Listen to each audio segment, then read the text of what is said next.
And moving on, question number 2 comes in from Tommy. Hi there, Tommy. Thank you for being part of the amazing WigaWam community.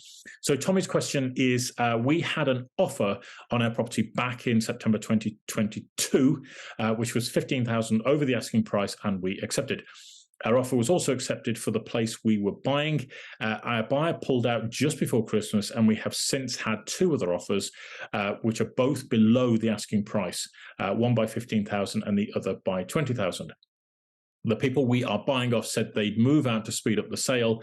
However, we can no longer afford their property and wondered if it would be okay to ask them to take about 20 grand off the price we agreed, given we'd effectively be losing around 30,000 based on what we offered last year, and our original offer to them was based on that figure. Sorry, what we were offered last year, and our original offer was based on that figure. Okay, well, thank you for the question, Tommy.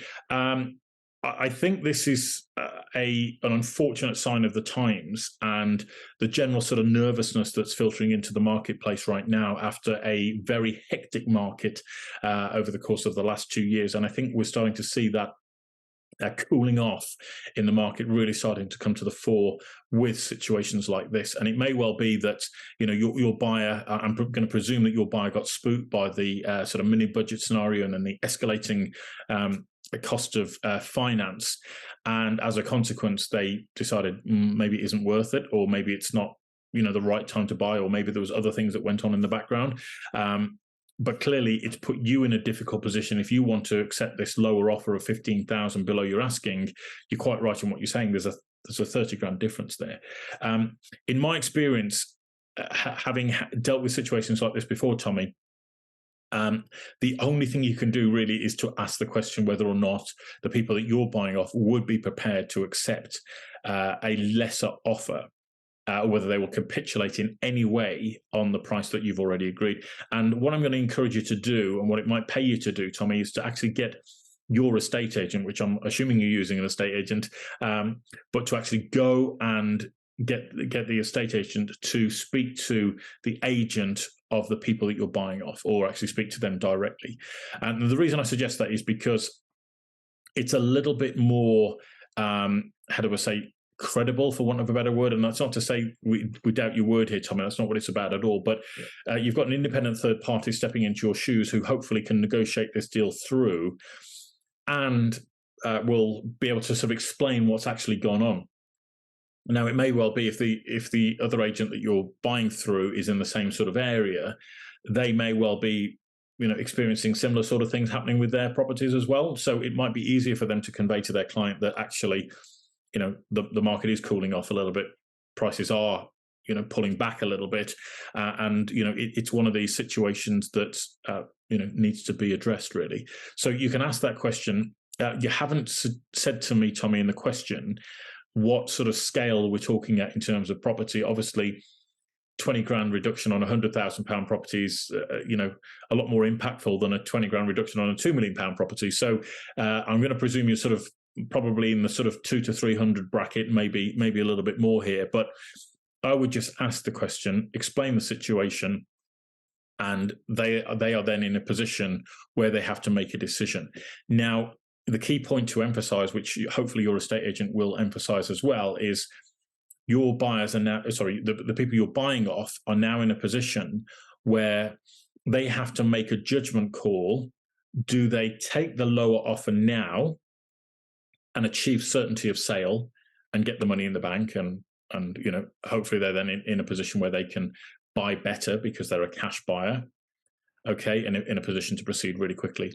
Or do they run the risk of actually saying no to you and then putting the property back on the market in what could be a falling market or a cooler market, and they may then run the risk of actually getting a lesser offer than what you've put on the table right now? That's the sort of buyers and sellers psychology when markets start to change like this. And as I say, there's no guarantee that they're going to get the same offer or better than what you've put on the table.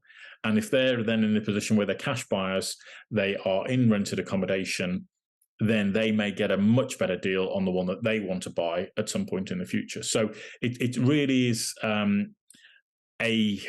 a sort of a question that they've got to ask themselves, and something they've got to wrestle with within their own consciousness, and whether or not they are almost, I suppose, gamblers in some respects. What's better, rolling the dice and taking that gamble, or is a bird in the hand better than two in the bush, as they say.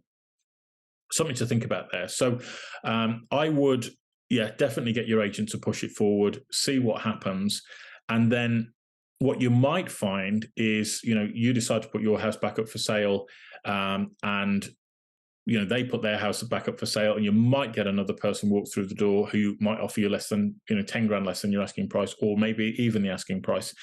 You just don't know. But my view was always, when I was an estate agent, if you can try and keep the deal together and you can try and massage everything to make it work, even if they came down 10 grand, does that kind of help balance the equation and make it work for everybody? I don't know. These are the sorts of things you've got to kick around with the estate agent. But if you are open to a solution presenting itself, that's the route that I would go down. All right, Tommy. So hope that works. Let me know how you got on. Hope I've got my fingers crossed for you. Hope it all pans out okay. And if you need any more help on that at all, then please do let me know. All right. Fantastic. Well, ladies and gentlemen, it's been an absolute pleasure to be with you here again this week. Thank you so much indeed for your questions. As I said earlier on, if you want to submit your questions to us, there's various ways you can get in contact with us. The first is via email. You can send your questions in to us via our email address, which is happytohelp@wigwam.co.uk. That's happytohelp@wigwam.co.uk. You can also submit questions via our website, which is wigwam.co.uk. That's wigwam.co.uk. Set up your free profile on there. Join the amazing Wigwam community. Get involved. There's all sorts of resources on there, videos that we've produced in terms of taking you through the journey of buying and selling a property, and a whole bunch of other really exciting resources on there. So get involved on the website. Make sure you sign up there. You can also submit questions via the Twitter account, which is at @WiggyWam_UK. That's at @WiggyWam_UK. And we'll be back same time next week doing this once again. Very much looking forward to seeing you all again. Thank you for your questions. Thank you for giving us the opportunity to be of service to you. And if you haven't yet got your copy of Home Buyer Secrets, I'm going to encourage you to do that, because I think this spring market is going to be pretty intense in a lot of different ways, and you definitely need to know some of the insider secrets that we're sharing in this book. So go to homebuyersecrets.co.uk and grab yourself a copy of that book. You'll also get part of access to our full training video series, which will actually guide you through in greater detail than I can go into in the book, through the process of buying and selling a property, which will be fantastic. So if there's anything else that we can do to serve you guys, please do let us know. Otherwise, I look forward to seeing you again, same time, same place next week, and have an amazing week.